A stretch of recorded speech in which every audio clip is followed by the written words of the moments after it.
So lads, today we're going to be talking about Stephanie White, the coach of the Indiana Fever, and we're going to be talking a little bit about what she has said about this upcoming season, about the locker room, what she's talking, basically what she said about the players that were already there, the players that she's going to be bringing in, and what type of players that she was specifically looking for. So obviously, we saw this yesterday in a interview that she did in Purdue. And let's take a listen to what she said right here. Let me just mute my own mic. Let's take a listen. Now, but it takes the whole team. Yes. And does this introduce complexity in how you recruit and coach others?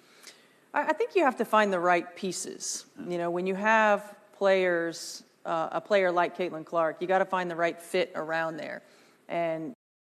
And that's 100% the truth. Like, you are building around Caitlin Clark, and if a player could be really good and not necessarily fit, you got to move them on. Example, I think Nalissa Smith's a good player, was not a good fit, you have to move her on.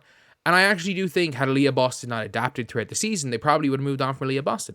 But obviously, what we saw from the second half of the season, Caitlin Clark and Aaliyah Boston and Kelsey Mitchell, the three of them can all, play seamlessly. It did take Aaliyah Boston and Kelsey Mitchell probably adapting more so than Caitlin Clark. But if you guys watch them play, again, when they're all three of them are firing on all cylinders, they basically just don't. If you surround them with runners and shooters, they're not going to lose many games.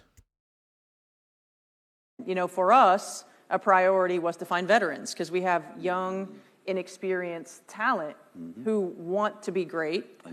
Yes, and we found some who want to be successful, but there's no substitute for experience.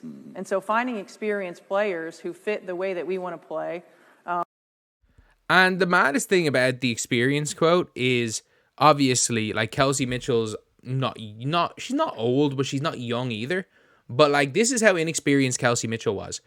She was looking to get for somebody to basically help her out and, help her out with the playoffs, someone for advice. And who she went to?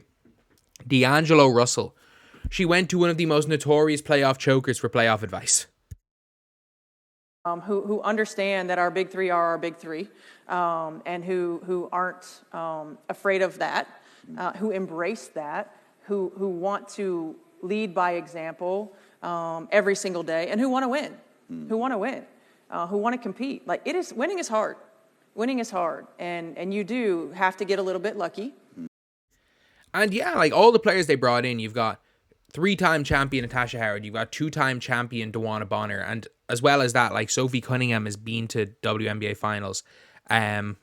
What's her name has won multiple championships. Sydney Colson, and Sydney Colson's had a huge part in winning that last championship for the Aces. So you've got a bunch of winners there, and then you've got young players that, in fairness to the young players, like Lexi Hull, NCAA champion, Caitlin Clark, 2-time NCAA finalist.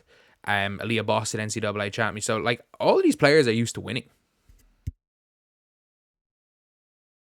You stay healthy, you get the right draw, you hit your peak at the right time. For us, building chemistry is going to be really important. But surrounding Caitlin and Aaliyah and Kelsey with the right people is more important. But the number one thing that each one of those players said when we got the job and we started free agency was take care of our locker room. It's not win at all costs, right? It's take care of our locker room. Because any of us who has been a part of special teams and championship teams know that talent is not enough.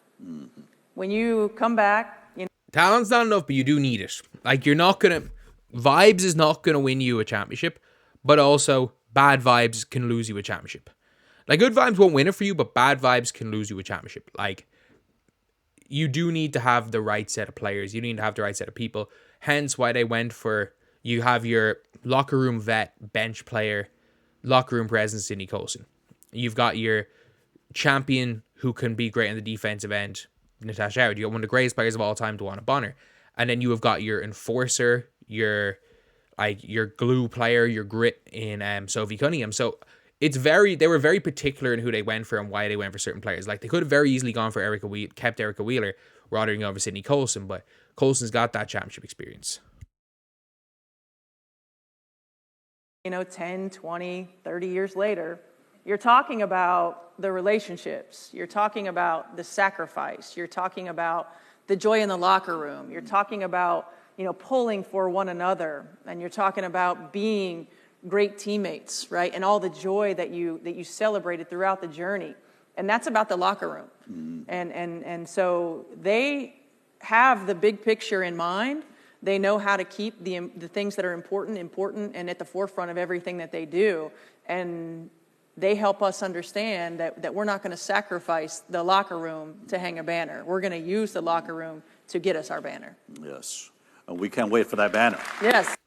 So, yeah, that's obviously a huge thing. And what Stephanie White's saying is true. Like, you're not going to just bring in talent and sacrifice the locker room, which, to be honest, is the right thing to do. But you don't completely rule out that. Like, you're not going to sacrifice the locker room, but you're not going to make non-basketball decisions just to keep the locker room good. You need a mixture of both. Like, for example, they bought out Katie Lou, and they have to replace Katie Lou with a rookie or sign someone to a vet minimum. The team still cannot go out. They're able to replace Katie Lou with somebody. And people are like, oh, it gives them like 115K to replace Katie Lou. Then it means they literally cannot get their 12th player throughout the season, which they're not going to do that. There is no chance that they're going to make that. They're going to go and do that. But, obviously, they are getting locker room vets, getting vets who have good experiences with other teams, who a lot of people talk highly of, a lot of people think highly of, and almost all of them have championship or near championship experience, which is a big change, because as good as Erica Wheeler is, not that much experience winning, as good as she was. Like, she's made an all-star team. She won an all-star MVP. Then, Katie Lou, just no point having her on the roster. But they basically replaced Katie Lou Samuelson, Nalissa Smith, Erica Wheeler. Who else is gone? Grace Berger, Victoria Saxton. They replaced all those players with Dawana Bonner, Natasha Howard, Sophie Cunningham, and one more. So anyway, yeah, that is a very interesting thing. And I think Stephanie White's on the money with that. Like, why they're going for certain players, the type of players they're going for, and what their goal is. Because, again, just good vibes and no basketball is not going to win you anything. But bad vibes in a locker room, a team hating each other, can lose you a championship. It can definitely lose you a championship. Like, you're never going to win with the power of friendship, but it doesn't harm. It doesn't harm anything. It never hurts. But yeah, that is pretty much it, lads. Let me know what you guys think in the comment section below. And as always, thank you guys for watching. Please like, comment, and subscribe.